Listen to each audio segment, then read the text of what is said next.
Our next speaker says that she began playing cricket because she wanted to outshine her brother. Gee, my sister would have had an easy job at that. 11 years later, she is still here, but the way we train female athletes has dramatically changed. After 2 undergraduate degrees in the field, Alexanrda found herself asking more questions than training during the session, so she picked a more formal setting for asking questions. Now she is on a mission to ensure that we develop the best female cricketers in the world and keep our #1 ranking. I'd like to invite to the stage from the Faculty of Health, Alexandra Lascu.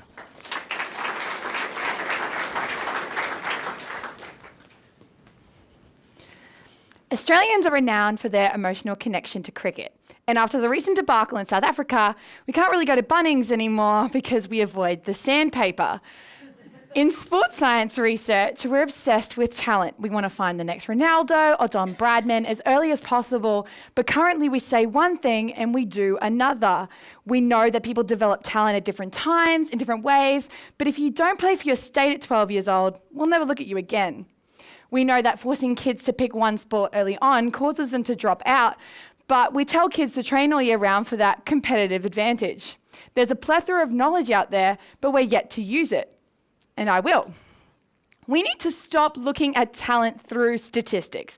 We need to get out of the batting nets, away from the bowling machines, and actually start developing talent in the environment that these people want to thrive in. Previously, we've been too hung up on skill execution, your ability to hit the ball far or bowl quickly. But realistically, talent is more than the runs you score or the wickets you take. In a complex sport like cricket, it takes more than skill execution. The field, the ball, even the pitch itself changes, so you need to be adaptable. We also can't forget that there is an element of decision-making, knowing which skill to use in relation to the game. Personally, I think that Professor Dumbledore summarised it pretty perfectly himself. Now we're left with outdated skills tests and an old-fashioned understanding of talent that I will be updating. In terms of obstacles, one thing that we've been obsessed with is our previous players. We relish in their success and expect them to actually recreate those skills in others. But we've never stopped to think of whether that's the best way to develop talent. So I'm conducting semi-structured interviews with first-class athletes and coaches around the country to understand what talent actually looks like on the ground.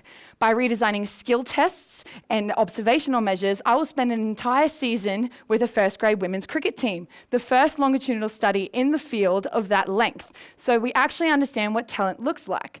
That allows me to take all of the data from the horse's mouth and look at talent in terms of its development, not just its selection. So sit back, relax, tune into Channel 7 and keep packing the grounds, because with my research, the future of Australian cricket is in safe hands.